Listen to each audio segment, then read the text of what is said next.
प्यारे बच्चों, स्वागत है आपका आज के इस वीडियो लेक्चर में। 24 सितंबर 2021 को एमए 4th सेमेस्टर का महात्मा गांधी का राजनीतिक दर्शन ये तृतीय प्रश्न आयोजित होना है, ये परीक्षा होनी है। तो आइए आज हम इसके 100 महत्वपूर्ण बहुविकल्पी प्रश्नों के उत्तरों को जानेंगे। इसको जानने से पहले हम इसका जो सिलेबस है, पाठ्यक्रम है, उसको जान लेते हैं। पहली यूनिट जो है इसमें है आपका इन्फ्लुएंस ऑफ महात्मा गांधी, जो महात्मा गांधी का प्रभाव था या विस्तार था उसके बारे में जानेंगे। Gandhi's conception and the end of and means, जो सेकेंड यूनिट है उसमें ट्रूथ, नॉन वायलेंस एंड सत्याग्रह, जो सत्य, अहिंसा और सत्याग्रह का इनका कॉन्सेप्ट है उसके बारे में हम जानेंगे। तीसरी यूनिट में सोशल आइडियाज़, पॉलिटिकल आइडियाज़ और इकोनॉमिक आइडिया, जो उनके सामाजिक विचार हैं, राजनीतिक विचार हैं और आर्थिक विचार हैं, उनके संबंध में जानेंगे। चौथी यूनिट में contribution and relevance of Mahatma Gandhi, जो इनका योगदान है महात्मा गांधी जी का और इनकी जो प्रासंगिकता है वर्तमान में, उसको हम इसमें जानेंगे। तो आइए शुरू करते हैं आज का वीडियो। पहला प्रश्न है आपका इसमें, गांधी जी ने किससे दार्शनिक अराजकतावाद की प्रेरणा ली थी? तो इसमें आपको रस्किन, रायचंद, अरविंद घोष या अन्य विचारकों के नाम मिलेंगे। तो जो राजनीतिक रूप से जो महात्मा गांधी ने दार्शनिक अराजकतावाद की प्रेरणा ली थी वो थे लियो टॉल्स्टॉय। प्रश्न संख्या 2 है, गांधी जी ने किस पुस्तक से प्रेरणा नहीं ली? आप सभी जानते हैं, अनटू द लास्ट, सिविल डिसओबियंस और किंगडम ऑफ द गॉड। ये जो किताबें हैं ये इनसे इन्होंने प्रेरणा ली है, लेकिन स्वराज्य शास्त्र से इन्होंने प्रेरणा नहीं ली है। आइए तीसरा प्रश्न देखते हैं, गांधी जी पर किसका प्रभाव पड़ा? तो गांधी जी पर सर्वाधिक प्रभाव पड़ा था लियो टॉल्स्टॉय का। ऑप्शन डी इसका सही हो जाएगा। प्रश्न संख्या 4 संभावित प्रश्न है, गांधी जी ने टॉल्स्टॉय फार्म की स्थापना कहाँ की थी? तो ये टॉल्स्टॉय फार्म की स्थापना इन्होंने की थी ट्रांसवाल में। प्रश्न संख्या 5, आध्यात्मिक संकट के समय गांधी जी ने किसके विचारों से शरण ली? तो जिस समय आध्यात्मिक संकट इनके समय सामने उपस्थित हुआ तो गांधी जी ने रायचंद भाई के जो विचार थे उनमें शरण ली। प्रश्न संख्या 6, गांधी जी के एकादश व्रत में कौन सा शामिल नहीं है? जो महात्मा गांधी जी ने 11 व्रत बताए हैं, सत्य, अहिंसा, अस्तेय, परमाग्रह वगैरह आदि, तो उसमें असंयम ये इनका शामिल नहीं है, बल्कि ऑप्शन ए अपरिग्रह, अस्तेय, अभय ये सभी इसमें शामिल हैं। 7वां संभावित प्रश्न, किसे धार्मिक अराजकतावादी नहीं कहा जा सकता? तो धार्मिक अराजकतावादी प्रोंधो को नहीं कहा जा सकता, जबकि रस्किन, लियो टॉल्स्टॉय और महात्मा गांधी इन सभी को धार्मिक अराजकतावादी के रूप में जाना जाता है। इसके अलावा इन्हें दार्शनिक अराजकतावादी भी कहते हैं। अगला प्रश्न देखते हैं, प्रश्न संख्या 8, क्रिश्चियनिटी एंड पेट्रियटिज्म का लेखक कौन है? तो इस पुस्तक का लेखक है लियो टॉल्स्टॉय। 9वां संभावित प्रश्न, हिंद स्वराज एक पुस्तक है महात्मा गांधी की, यह मूलतः किस भाषा में लिखी गई थी? तो इसका ऑप्शन सी सही हो जाएगा, गुजराती भाषा में। प्रश्न संख्या 10, गांधी जी ने हिंद स्वराज में किसे स्थान नहीं दिया? जो हिंद स्वराज है वो महात्मा गांधी ने उसमें किसको शामिल नहीं किया है? तो न्यास व्यवस्था, जो ट्रस्टीशिप का सिद्धांत है, वो इसमें नहीं दिया है इन्होंने, जबकि स्वराज, अप्रत्यक्ष प्रतिरोध और सभ्यता ये सारे विचार इसमें शामिल हैं। प्रश्न संख्या 11, हिंद स्वराज्य को किसने शक्तिशाली रचना कहा? तो जो हिंद स्वराज था, जो पुस्तक है, इसको एक शक्तिशाली रचना के रूप में आयरीन रॉथबोर्न ने इसको कहा कि ये एक बहुत शक्तिशाली रचना है। प्रश्न संख्या 12, महात्मा गांधी जी ने दक्षिण अफ्रीका में किस अखबार का प्रकाशन किया था? तो आप सभी जानते हैं, इंडियन ओपिनियन एक समाचार पत्र है जिसका प्रकाशन महात्मा गांधी जी ने दक्षिण अफ्रीका में किया था। प्रश्न संख्या 13, गांधी जी ने किसकी कांग्रेस नेताओं में सराहना नहीं की? जो कांग्रेसी नेता थे उसमें बाल गंगाधर तिलक, क्योंकि उग्रवादी नेता थे, लाल बाल पाल में ये शामिल थे, तो इनकी इन्होंने सराहना नहीं की। प्रश्न संख्या 14, निष्क्रिय प्रतिरोध का संबंध किससे है? तो जो निष्क्रिय प्रतिरोध है इसका संबंध है अरविंद घोष से। यहाँ इस प्रश्न का जिक्र इसलिए करना पड़ा क्योंकि जो निष्क्रिय प्रतिरोध है और महात्मा गांधी का जो सत्याग्रह है, ये दोनों आपस में जुड़े हुए हैं और इनका प्रश्न, इसका एग्जाम में प्रश्न आते हैं, इनसे आपस में मिलते जुलते प्रश्न।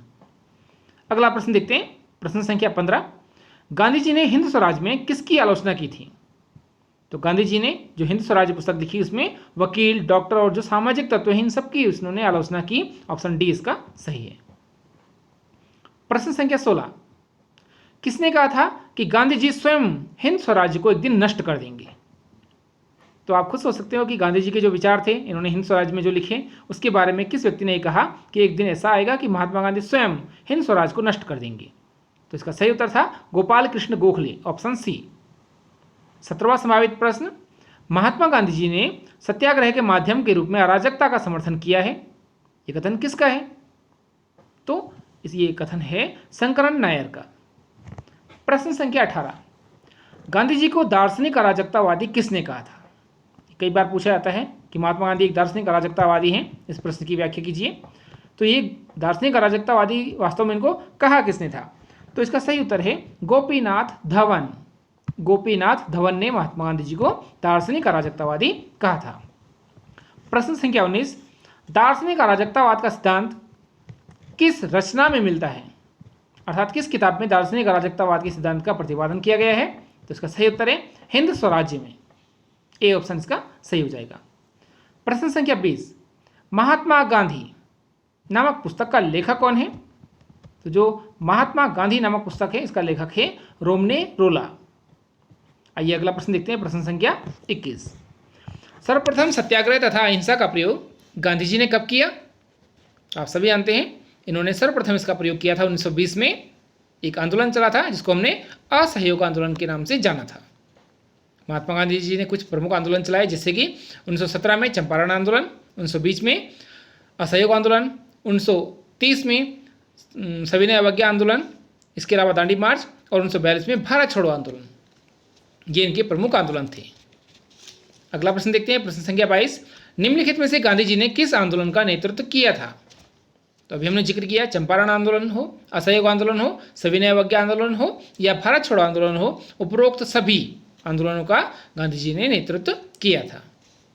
प्रश्न संख्या 23, असहयोग आंदोलन 1920 में किसके बहिष्कार की बात गांधी जी ने नहीं कही थी? तो इसका सही उत्तर है विदेशी वस्तुएं। जबकि गांधी जी ने कहा था कि विधान परिषदों का त्याग करना चाहिए, जो स्कूल हैं उनका स्कूलों का त्याग करना चाहिए, शिक्षकों को भी, बालकों को भी, इसके अलावा जो अदालतें हैं वहाँ पर भी जो कार्य हैं उसका भी परित्याग करना चाहिए। लेकिन विदेशी वस्त्रों का परित्याग करने के बारे में गांधी जी ने नहीं कहा, क्योंकि उन्होंने कहा विदेशी वस्त्रों की जो बर्बादी है वो केवल निष्ठुर बर्बादी है, इनको जलाना सही नहीं है। प्रश्न संख्या 24, अहिंसात्मक दमन शब्द का जनक कौन था? तो जो अहिंसात्मक दमन है इसका जनक था C.M. केस। प्रश्न संख्या 25, किसने गांधी जी के सत्याग्रह सिद्धांत की सीमाएं या कमियां बताई हैं? तो इसका सही उत्तर था भीखू पारेख। भीखू पारेख ने गांधी जी के जो सत्याग्रह सिद्धांत है इसकी सीमाएं या कमियां बताई हैं। प्रश्न संख्या 26, तीन कठिया प्रणाली का संबंध किस आंदोलन से था? तो तीन कठिया प्रणाली, जिसको आप नील विद्रोह के नाम से भी जानते हैं, इसका संबंध चंपारण आंदोलन से था। 1917 में ये हुआ था और राजकुमार शुक्ल गांधी जी को अपने साथ ले गए थे चंपारण में आंदोलन करने के लिए। अगला प्रश्न देखते हैं, प्रश्न संख्या 27, गांधी जी ने 21 दिन का उपवास पूना के आगा खां भवन में कब रखा? एक आगा खां पैलेस था पूना में, वहाँ पर उन्होंने 21 दिन का उपवास रखा था, भूख हड़ताल की थी। ये कब की थी? तो इसका सही उत्तर है 1943, 1943 में, बी ऑप्शन इसका सही है। प्रश्न संख्या 28, गांधी जी ने सत्याग्रह को नहीं बनाया बल्कि सत्याग्रह ने गांधी जी को बनाया, ये कथन किसका है? तो इसका सही उत्तर है ये कथन दिवाकर का है। हमारे एक राजनीतिक विचारक भी हुए हैं दिवाकर, भले ही वो सिलेबस में नहीं है लेकिन उन्होंने ये कथन कहा है और बहुत ही गहरी बात कही उन्होंने कि गांधी जी ने सत्याग्रह को नहीं बनाया बल्कि सत्याग्रह ने गांधी जी को बनाया। ये कोटेशन कई बार पूछ लिया जाता है परीक्षा में, इसको याद रखिएगा। अगला प्रश्न, प्रश्न संख्या 29, गांधी जी के ट्रस्टीशिप सिद्धांत का आलोचक कौन था? आप सभी जानते हैं गांधी जी ने ट्रस्टीशिप सिद्धांत दिया। ट्रस्टीशिप के अनुसार, जो न्यायिकता सिद्धांत है इसके अनुसार गांधी जी ने कहा था कि जो संपन्न लोग हैं वो अपने आप को आय से अधिक संपत्ति का स्वयं को केवल ट्रस्टी समझें या संरक्षक समझें और अब उस जो धन है उसका उपयोग गरीबों के कल्याण के लिए करें। तो ये जो सिद्धांत था इसका विरोधी था खास करके पंडित जवाहरलाल नेहरू। अगला प्रश्न, प्रश्न संख्या 30, न्यास सिद्धांत में क्या सम्मिलित नहीं है? आप याद रखिएगा न्यास सिद्धांत को ट्रस्टीशिप भी कहते हैं। जिस समय परीक्षा में प्रश्न पूछा जाएगा तो इसका हिंदी और इंग्लिश वर्जन जरूर देखिएगा। न्यास सिद्धांत में क्या सम्मिलित नहीं है? तो न्यास सिद्धांत में भौतिकतावाद सम्मिलित नहीं है। इसमें मानव कल्याण सम्मिलित है, मानव प्रकृति संबंध सम्मिलित है, इसके अलावा सुनियोजित विकास इसमें शामिल है, लेकिन भौतिकतावाद ये इसमें शामिल नहीं है। आइए अगला प्रश्न देखते हैं। प्रश्न संख्या 31, सामुद्रिक तरंग सिद्धांत का संबंध किससे है? तो सामुद्रिक तरंग सिद्धांत जो है वो अंतर्राष्ट्रीयवाद से संबंधित है। ये प्रश्न इसलिए रखा गया है क्योंकि गांधी जी की कल्पना थी कि पूरा विश्व एक विश्व के रूप में, शांतिमय विश्व के रूप में होना चाहिए, और विश्व के अनेक नेता ऐसे हैं जिन्हें उनके देश का उन्हें गांधी के रूप से जाना जाता है। आपने एक व्यक्ति का नाम सुना होगा, नेल्सन मंडेला, दक्षिण अफ्रीका का गांधी कहते हैं उनको, या फ्रंटियर गांधी, खान अब्दुल गफ्फार खां। तो ये अंतर्राष्ट्रवाद से ही संबंधित है। प्रश्न संख्या 32, गांधी जी का रामराज्य किस सिद्धांत पर आधारित है? तो जो गांधी जी है उनका जो रामराज्य है वो अराजकतावाद पर आधारित है, क्योंकि जो गांधी जी हैं वो चाहते हैं कि केंद्र में सरकार नहीं होनी चाहिए, राज्य नहीं होना चाहिए, बल्कि केवल पंचायती राज होना चाहिए। निम्न स्तर पर, छोटे स्तर पर सरकारें होनी चाहिए, जनता का शासन। प्रश्न संख्या 33, हरिजन सेवक संघ की स्थापना किसने की थी? तो इसका सही उत्तर है घनश्याम दास बिरला ने। प्रश्न संख्या 34, साधनों की शुद्धता का विचार गांधी जी ने किससे लिया था? तो जो साधनों की शुद्धता का विचार है, ये विचार थोरू से गांधी जी ने लिया था। प्रश्न संख्या 35, सर्वोदय से किसका संबंध नहीं है? तो जो सर्वोदय सिद्धांत था इससे पंडित नेहरू का संबंध नहीं है। प्रश्न संख्या 36, a picture of Sarvodaya social order का लेखक कौन है? उसका सही उत्तर है जयप्रकाश नारायण। प्रश्न संख्या 37, एक दिन मार्क्सवाद सर्वोदय में मिल जाएगा, ये कथन किसका है? ये कथन है विनोबा भावे का। यहां आपको एक बात याद रखनी है कि विनोबा भावे प्रथम व्यक्तिगत सत्याग्रही थी। अगला प्रश्न, प्रश्न संख्या 38, किसी प्राणी को मन वचन कर्म से हानि न पहुंचाना किस प्रकार की अहिंसा है? तो यह है नकारात्मक अहिंसा। प्रश्न संख्या 39, निम्नलिखित में से कौन सा जोड़ा गलत है? आपको 4 जोड़े दिखाई दे रहे होंगे इसमें। सत्याग्रह के संबंध में अहमदाबाद सत्याग्रह 1918, वाइकोम सत्याग्रह 1924 से 25, खेड़ा सत्याग्रह 1918, राजकोट सत्याग्रह 1940। तो इसमें जो पहला है अहमदाबाद सत्याग्रह, ये 1918 में ही हुआ था। जो दूसरा है आपका खेड़ा सत्याग्रह, ये भी 1918 में हुआ था। वाइकोम सत्याग्रह 1924 से 25 में ही हुआ था। इसका डी ऑप्शन गलत है। जो राजकोट सत्याग्रह है वो 1931 में हुआ था। राजकोट गुजरात में स्थित है। प्रश्न संख्या 40, एक नाई का काम एक डॉक्टर या वकील के काम के समान है, यह कथन किसका है? तो यह कथन गांधी जी का है। आइए अगला प्रश्न देखते हैं। प्रश्न संख्या 41, गांधी जी द्वारा प्रतिपादित सिद्धांत को क्या कहा जाता है?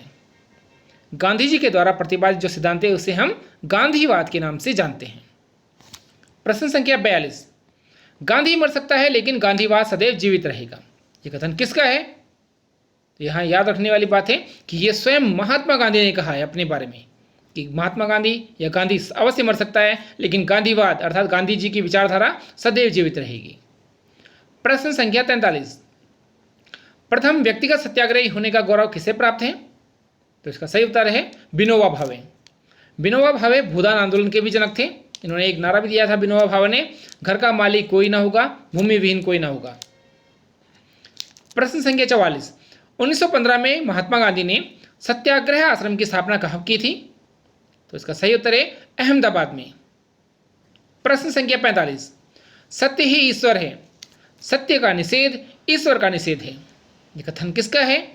तो इसका उत्तर भी महात्मा गांधी, ऑप्शन सी इसका सही हो जाएगा। प्रश्न संख्या 46, घर का मालिक कोई ना होगा, घर विहीन कोई ना होगा, यह नारा किसका है? अभी हमने बात की थी कुछ देर पहले, यह नारा विनोबा भावे का है। प्रश्न संख्या 47, साधनों की पवित्रता का विचार किसका है? तो यह विचार महात्मा गांधी का है। प्रश्न संख्या 48, महात्मा गांधी जी के 3 अमोघ अस्त्रों में से कौन सा नहीं है? तो जो महात्मा गांधी जी हैं उन्होंने 3 अमोघ अस्त्र दिए हैं। उन अस्त्रों में सत्य, अहिंसा और सत्याग्रह शामिल है, जबकि डी ऑप्शन परिग्रह ये इसमें शामिल नहीं है। प्रश्न संख्या 49, गांधी जी ने अहिंसा का कौन सा रूप बताया है? तो गांधी जी ने अहिंसा के 3 रूप बताए हैं मुख्य रूप से, जागृत अहिंसा, औचित्यपूर्ण अहिंसा और काय रोके अहिंसा। प्रश्न संख्या 50, अहिंसा केवल दर्शन नहीं है, यह कार्य करने की एक पद्धति है, यह कथन किसका है? तो यह कथन भी है महात्मा गांधी का। प्रश्न संख्या 50 आपको इसका उत्तर मिल जाएगा। प्रश्न संख्या 51, अगला प्रश्न देखते हैं। गांधी जी ने किस धर्म का पोषण किया था? तो हम वैसे कई धर्मों का नाम सुनते हैं, हिंदू धर्म, मुस्लिम धर्म, जैन, बौद्ध, क्रिश्चियन या जो भी आप बोलना चाहें, लेकिन महात्मा गांधी ने जिस धर्म का पोषण किया था वो था मानवतावादी धर्म। अगला प्रश्न, प्रश्न संख्या 52, राजनीति का आध्यात्मिकरण किस विद्वान ने किया था? तो इसका श्रेय जाता है महात्मा गांधी को। प्रश्न संख्या 53, निम्नलिखित में से किसे दार्शनिक अराजकतावादी कहा जाता है? तो इसका भी सही उत्तर होगा महात्मा गांधी। प्रश्न संख्या 54, राजनीति राजनीति है और व्यापार व्यापार है, राजनीति अच्छे व्यक्तियों का काम है, यह कथन किसका है? तो ये कथन महात्मा गांधी का है। इसमें महात्मा गांधी का राजनीति से संबंधित एक कथन और पूछा जाता है कि राजनीति ने हमें चारों ओर से जकड़ा हुआ है, जिससे हम अपने से पृथक नहीं कर सकते, अर्थात मनुष्य राजनीति से पृथक नहीं रह सकता। ये कथन किसका है? तो ये कथन भी महात्मा गांधी का है। आइए अगला प्रश्न देखते हैं, प्रश्न संख्या 55, महात्मा गांधी जी के सत्याग्रह की विशेषता क्या है? तो इसकी विशेषता है यह नैतिक अस्त्रों पर आधारित है, वीर पुरुषों का अस्त्र है, हृदय परिवर्तन का साधन है। उपरोक्त सभी डी ऑप्शन इसका सही हो जाएगा। प्रश्न संख्या 56, गांधी जी के अनुसार सत्याग्रह के साधन क्या है? तो सत्याग्रह के जो साधन है वो है हड़ताल, सामाजिक बहिष्कार, हिजरत। डी ऑप्शन इसका सही हो जाएगा। प्रश्न संख्या 57, गांधी जी के अनुसार सत्याग्रह के साधन नहीं है। ऊपर पूछा गया था कौन से हैं और यहां पूछा गया नहीं है, तो आपको ध्यान रखना है उपवास, अवज्ञा, आर्थिक बहिष्कार, हिजरत, सामाजिक बहिष्कार, धरना, प्रदर्शन, हड़तालें, ये गांधी जी के सत्याग्रह के साधन है। लेकिन इसका डी ऑप्शन हिंसात्मक प्रदर्शन, ये इसका उत्तर नहीं है, अर्थात डी ऑप्शन में सही हो जाएगा। 58वां संभावित प्रश्न देखते हैं, महात्मा गांधी जी की 15 सूत्रीय निर्माणकारी साधनों में कौन सा शामिल नहीं है? जो 15 सूत्रीय निर्माणकारी साधन थे उनमें बाल विवाह पद्धति शामिल नहीं है, जबकि इसमें खादी का प्रचार करना, नशाबंदी करना, नारी का उद्धार करना, कुटीर उद्योग का विकास करना, बाल विकास करना, सामाजिक विकास करना, हरिजन उद्धार करना, ये सब चीज़ें इसमें शामिल हैं। लेकिन हिंसात्मक प्रदर्शन करना इसमें शामिल नहीं है। इसके अलावा बाल विवाह पद्धति या इसको बढ़ावा देना, ये भी इसमें शामिल नहीं है। प्रश्न संख्या 59, राज्य एक आवश्यक बुराई है, ये कथन किसका है? तो ये कथन भी महात्मा गांधी का है। प्रश्न संख्या 60, राज्य एक बाध्यकारी शक्ति है जो मनुष्य के व्यक्तित्व के विकास को कुंठित या बाधित करती है, ये कथन किसका है? तो ये कथन भी महात्मा गांधी का है। आइए अगला प्रश्न देखते हैं, प्रश्न संख्या 61, गांधी जी के अनुसार मतदान का अधिकार किस आयु वर्ग के लोगों को होना चाहिए? तो इसका बी ऑप्शन सही है। गांधी जी के अनुसार 18 से 50 आयु वर्ग के जो लोग हैं केवल उन्हें ही मतदान का अधिकार होना चाहिए। प्रश्न संख्या 62, गांधी जी के अनुसार दंड का उद्देश्य क्या होना चाहिए? दंड का उद्देश्य होना चाहिए सुधार करना। ए ऑप्शन इसका सही हो जाएगा। प्रश्न संख्या 63, ट्रस्टीशिप का सिद्धांत किसने प्रतिपादित किया था? तो जो ट्रस्टीशिप का सिद्धांत है इन चारों ऑप्शनों में महात्मा गांधी जी ने प्रतिपादित किया था। प्रश्न संख्या 64, गांधी जी ने किस प्रकार के उद्योगों पर बल दिया है? तो गांधी जी ने रचनात्मक उद्योगों पर बल दिया है, जिससे कुछ क्रिएटिविटी हो सके। बच्चों को जैसे रस्सी बनाना, मोमबत्ती बनाना, चटाई बनाना, दरी बनाना, इस प्रकार के कुटीर उद्योगों में शामिल किया जाए और बचपन से ही उनको कार्य करना सिखाया जाए, रचनात्मकता हो, ऐसे उद्योगों के बारे में उन्होंने जिक्र किया है। प्रश्न संख्या 65, कुटीर उद्योगों से गांधी जी का क्या अभिप्राय है? तो गांधी जी का अभिप्राय वही था जो अभी हमने बात की, ग्राम उद्योग, गांव में लगाए जाने वाले छोटे छोटे उद्योग जिससे उनकी आजीविका को पूरा किया जा सके। अगला प्रश्न, प्रश्न संख्या 66, गांधी जी के अनुसार भारत में कौन सी समस्या विद्यमान थी? तो जो समस्याएं थी उसमें दहेज प्रथा, मदिरा पान, बाल विवाह आदि प्रथाएं इसमें शामिल थी। अगला प्रश्न देखते हैं, प्रश्न संख्या 67, गांधी जी ने सामाजिक समस्याओं का समाधान करने का क्या उपाय बताया? तो उन्होंने बताया कि विधवा पुनर्विवाह होना चाहिए, दहेज प्रथा का निषेध होना चाहिए, गौ रक्षा होनी चाहिए। उपरोक्त सभी इसका ऑप्शन हो जाएगा, डी ऑप्शन इसका सही है। प्रश्न संख्या 68, भारत का विभाजन मेरी लाश पर होगा, यह कथन किसका है? तो यह कथन भी महात्मा गांधी जी का है। अगला प्रश्न, प्रश्न संख्या 69, गांधी शताब्दी वर्ष किस वर्ष आयोजित किया गया? तो आप खुद अनुमान लगा सकते हैं कि 2 अक्टूबर 1869 को महात्मा गांधी जी का जन्म हुआ था, तो उसके 100 वर्ष कब हो रहे हैं? 1969 में। तो 1969 को गांधी शताब्दी वर्ष के रूप में मनाया गया। प्रश्न संख्या 70, धर्म जनता के लिए अफीम है, ये कथन किसका है? तो ये कथन है महात्मा गांधी जी का। प्रश्न संख्या 71, किसी प्राणी को काम क्रोध विद्वेष से वशीभूत होकर हिंसा न पहुंचाना किस प्रकार की अहिंसा है? तो इसका सी ऑप्शन सही है, नकारात्मक अहिंसा। प्रश्न संख्या 72, महात्मा गांधी ने सदाग्रह शब्द किस से लिया था? यहां आपको याद रखना है कि महात्मा गांधी ने जो सत्याग्रह शब्द का प्रयोग किया, इससे पूर्व उनको किसी ने सदाग्रह शब्द दिया था। उस सदाग्रह शब्द का रूप परिवर्तित करके इन्होंने सदाग्रह को सत्याग्रह में परिणत कर दिया। तो जो ये सदाग्रह शब्द था, ये मदन लाल गांधी जी ने इनको दिया था। अगला प्रश्न देखते हैं, प्रश्न संख्या 73, गांधी जी के दार्शनिक अराजकतावादी विचार किससे प्रभावित हैं? तो इनकी जो दार्शनिक अराजकतावादी विचार हैं वो हैं क्रोपाटकिन और टॉल्स्टॉय से प्रभावित हैं। सी ऑप्शन का सही है, उपरोक्त दोनों से प्रभावित हैं। प्रश्न संख्या 74, गांधी जी के अनुसार आदर्श समाज पर किसका अधिकार होना चाहिए या आदर्श समाज किस पर आधारित होना चाहिए? तो आदर्श समाज में समानता, स्वतंत्रता और नागरिक अधिकार होने चाहिए। ऑप्शन डी इसका सही है। प्रश्न संख्या 75, शारीरिक श्रम को किसने अति आवश्यक माना? तो महात्मा गांधी जी इसके प्रबल समर्थक थे। गांधी जी इसका उत्तर होगा, गांधी जी कहते थे कि मानसिक श्रम के अलावा शारीरिक श्रम भी करना आवश्यक है। और पहले आप इनका एक कोटेशन समझ चुके हैं कि इन्होंने कहा था कि नाई का कार्य जो एक बाल काटता है, एक वकील और डॉक्टर के समान है। अर्थात ये शारीरिक श्रम को अधिक महत्व देते हैं, ना कि मानसिक श्रम को अधिक महत्व देते हैं। अगला प्रश्न देखते हैं, प्रश्न संख्या 76, कर्म कर्तव्य है फल अधिकार, ये कथन किसका है? तो इसका सही उत्तर है महात्मा गांधी। प्रश्न संख्या 77, निम्नलिखित में से कौन मानवतावादी अराजकतावादी थे? तो इसका सही उत्तर है गॉडविन, टॉल्स्टॉय और महात्मा गांधी। ये तीनों ही मानवतावादी अराजकतावादी थे। प्रश्न संख्या 78, कट्टर अराजकतावादी कौन कौन विचारक थे? तो आपको ध्यान रखना है, प्रुंधो, बाकुनिन और क्रोपाटकिन, ये तीनों कट्टर अराजकतावादी विचारक थे। अगला प्रश्न, प्रश्न संख्या 79, गांधीवाद तथा समाजवाद में क्या अंतर है? तो इसके सभी ऑप्शन सही हैं, डी ऑप्शन का सही होगा उपरोक्त सभी।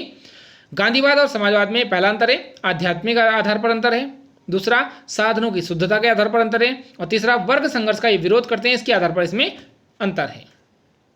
जबकि गांधीवाद और मार्क्सवाद में काफ़ी समानताएं हैं। केवल मार्क्सवाद से अगर हम हिंसा को निकाल दें तो वो गांधीवाद बन जाता है। अगला प्रश्न देखते हैं, प्रश्न संख्या 80, सर्वोदय शब्द का सर्वप्रथम प्रयोग किसने किया था? जो सर्वोदय शब्द है इसका सर्वप्रथम प्रयोग महात्मा गांधी जी ने किया था। प्रश्न संख्या 81, किस आयाम के अंतर्गत गांधी जी ने समन्वय हेतु ट्रस्टीशिप के सिद्धांत का प्रतिपादन किया? तो इसका सही उत्तर है ए, आर्थिक आयाम। ट्रस्टीशिप धन से संबंधित है, संरक्षकता का सिद्धांत जो है, और ये आर्थिक अर्थ अर्थात पैसे से संबंधित है, अर्थात आर्थिक आयाम से ये जुड़ा हुआ है। प्रश्न संख्या 82, महात्मा गांधी जी सत्य को जीवन के किस क्षेत्र में लागू करना चाहते थे? तो इसका सही उत्तर है मन, वचन, कर्म, तीनों क्षेत्रों में लागू करना चाहते थे। ऑप्शन डी इसका सही हो जाएगा। अगला प्रश्न, प्रश्न संख्या 83, गांधी जी के अनुसार जो कानून नैतिकता के विरुद्ध हो उसका विरोध करने के लिए उन्होंने कौन सा उपाय बताया है? तो उन्होंने बताया है सविनय अवज्ञा का प्रयोग करना चाहिए। प्रश्न संख्या 84, गांधी जी की सत्याग्रह की अवधारणा कैसा औजार है? तो गांधी जी की जो सत्याग्रह की अवधारणा है वो एक राजनीतिक औजार है। प्रश्न संख्या 85, महात्मा गांधी जी ने किस पर बल दिया है? महात्मा गांधी जी ने पंचायती राज पर बल दिया है, कुटीर उद्योगों पर, इसके अलावा राजनीति का आध्यात्मिकरण करने पर उन्होंने बहुत ज़्यादा जोर दिया है ताकि समाज को रामराज्य की ओर ले जाया जा सके। उपरोक्त सभी ऑप्शंस के सही हैं, डी ऑप्शन इसका सही होगा। प्रश्न संख्या 86, निष्क्रिय प्रतिरोध जो कि अरविंद घोष का है तथा सत्याग्रह ये महात्मा गांधी का है, इन दोनों में सबसे बड़ा अंतर क्या है? तो इसका बी ऑप्शन सही है, निष्क्रिय प्रतिरोध और सत्याग्रह दोनों अलग अलग हैं। बी ऑप्शन इसका सही हो जाएगा। प्रश्न संख्या 87, गांधी जी के अनुसार सत्याग्रह क्या है? तो इसका सही उत्तर है यह एक जीवन जीने की पद्धति है। अगला प्रश्न, प्रश्न संख्या 88, आत्मबल से युक्त मनुष्य के लिए साधन क्या है? जो आत्मबल से युक्त व्यक्ति है उसके लिए साधन है अहिंसा। प्रश्न संख्या 89 या 89, सत्याग्रह का प्रथम प्रयोग गांधी जी ने किस देश में किया था? जो सत्याग्रह है, सफल सत्याग्रह था, किस देश में उन्होंने पहली बार प्रयोग किया? तो ये किया था दक्षिण अफ्रीका में। आप सभी जानते हैं कि महात्मा गांधी एक वकील थे और वो मुकदमा लड़ने के लिए दक्षिण अफ्रीका गए थे और वहां पर उन्होंने इसका एक बहुत सफल प्रयोग किया। वहां सफलता पाने के बाद इन्होंने भारत में इसी सत्याग्रह का प्रयोग करना प्रारंभ किया। आइए अगला प्रश्न देखते हैं, प्रश्न संख्या 90, गांधी युग कब से कब तक माना जाता है? तो जो गांधी का काल है, गांधी जी का काल है 1917 से 1947 तक माना जाता है। अगर आपसे प्रश्न पूछा जाए कि पहली बार महात्मा गांधी भारत कब आए, तो 9 जनवरी 1915 को ये भारत आए थे। अगला प्रश्न, प्रश्न संख्या 91, व्यक्तिगत सत्याग्रह का संबंध किस वर्ष से है? तो इसका सही उत्तर है 1940 और विनोबा भावे प्रथम व्यक्तिगत सत्याग्रही व्यक्ति थी। यदि परीक्षा में पूछा जाए कि दूसरा व्यक्तिगत सत्याग्रही कौन था, तो वो पंडित जवाहरलाल नेहरू थे और उसका संबंध 1940 से है। प्रश्न संख्या 92, करो या मरो का नारा गांधी जी ने किस आंदोलन में दिया था? तो आपको याद रखना है 1942 में भारत छोड़ो आंदोलन प्रारंभ हुआ था बंबई के ग्वालियर टैंक मैदान से और इसमें गांधी जी ने करो या मरो का नारा दिया था। आपने सुना होगा अंग्रेजों भारत छोड़ो का नारा भी इसमें काफ़ी प्रचलित हुआ था।